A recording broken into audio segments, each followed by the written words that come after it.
Well, what's going on, small groups? Welcome to this holiday season. Pastor Josh kicked off our new holiday series, our Christmas series. It's a very merry, holly jolly, happy, sappy Christmas. And I love just saying that every time that I get to say what the title of our series is. It just makes me think that I get to live out the best Clark Griswold impersonation when he goes into his rant in A Christmas Vacation. If you've ever seen that movie and you know what I'm talking about, I'd love to talk with you at some point in time about that movie. It's one of my all-time Christmas favorite movies to watch, and in fact I tend to not feel like the Christmas season has started until I get the opportunity to watch that movie. But Josh kicked off this series this past weekend, focusing in on the story of Zechariah and Elizabeth and this promise that God has given them that they were going to have a child, and his name was John. And for a lot of us, we know him as John the Baptist. And I love one of the main themes that kind of runs throughout this story here in Luke chapter 1 is the theme of waiting. We learn quickly with Zechariah and Elizabeth from Zechariah's own mouth that they're old. In fact, I love the way that he says it. Zechariah says, "I'm old," and my wife, he gently says, is along in years. So they've been waiting for this child because in their culture, the more children that you had, the more that it showed God's favor and blessing on your life. Now, Luke even tells us that in God's own eyes, Zechariah and Elizabeth, they're righteous. They're in good standing with God, and yet they have no kids.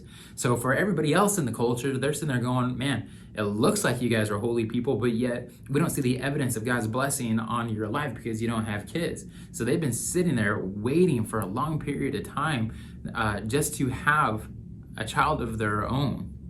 Well, a promise is given to Zechariah that they are going to have a kid, and Zechariah doubts it immediately because of where they're at in their stage of life. And because of that, the Lord, this angel, tells Zechariah that he's not going to be able to speak until the birth of their son. So 9 months of waiting, of not being able to speak. Now, I don't know if any of you are like me, but I am not a patient person whatsoever. I hate sitting in the waiting season. If I can make something happen on my own, I will make it happen. That's how much I don't like waiting for something.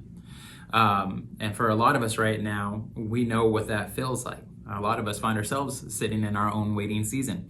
Maybe you find yourself to be like Zechariah and Elizabeth, where you're just waiting for the opportunity to become parents yourself.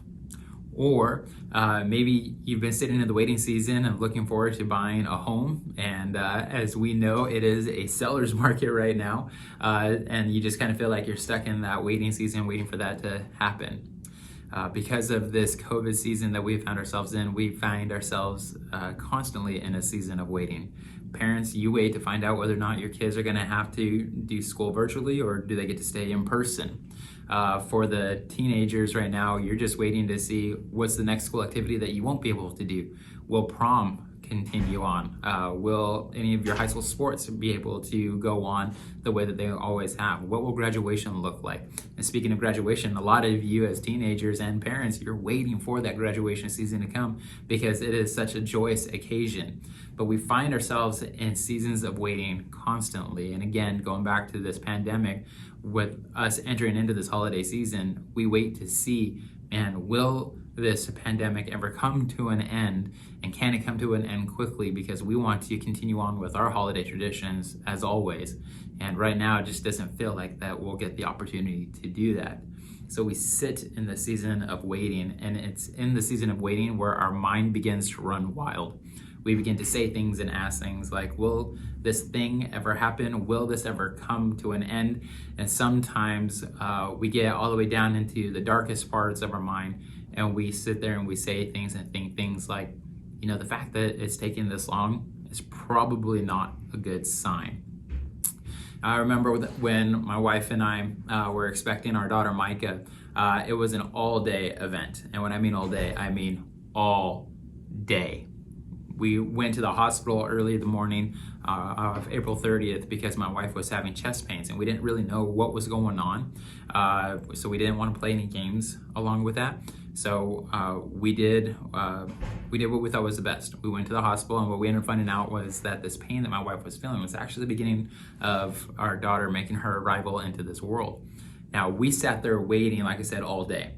Now, imagine sitting in a waiting room at a hospital, and sometimes the waiting room at a hospital is the worst place to be in a season of waiting.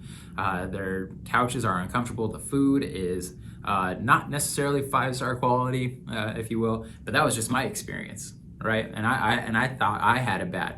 But my wife is sitting in the bed going through contractions. And eventually she ended up getting an epidural, which meant that she was bedridden for the rest of the experience of our time being there, which, if I remember correctly, was about 12 hours of her day was just laying around in a bed waiting for our daughter to come. But eventually that moment came. Eventually the moment came where the nurses and the doctors made their arrival into our room, and they said, it's time to have this baby. And eventually we heard Micah's cry for the first time, and we knew in that moment that God's timing was perfect.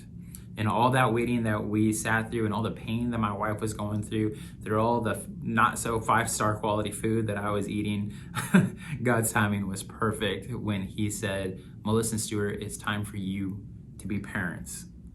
Now, that's what I love about God's timing. God's timing is perfect. God's timing always works for the best of us as his masterpiece, and to the benefit of those around us. God's timing, God is always working things to bless his creation, but also to point people back to his goodness. I love the way that Zechariah and Elizabeth's story ends, because in verses 57 through 66, it tells us about John's arrival.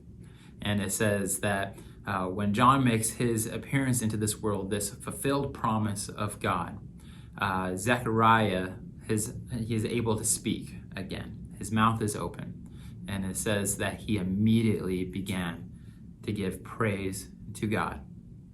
And it makes me think this: in our seasons of waiting, knowing that it happens often, knowing that it's a really uncomfortable season to be in, maybe, just maybe, it's in the season of waiting that we don't wait to give our praise and worship to God, but it's in the season of waiting that we press further into God's goodness, and we begin singing and giving his praise, giving praise and worship to him, because he is worthy of it all. Because we know that it's in the season of waiting that God's working things best for us, for others, and for him. So let me just encourage you that when you're sitting there in your season of waiting, think about not so much what it is that you're waiting for, but think about how God is working things for his good, for your good and his glory. I hope you guys have a wonderful discussion time as we launch into this holiday series, and I can't wait to catch up with you next time. God bless.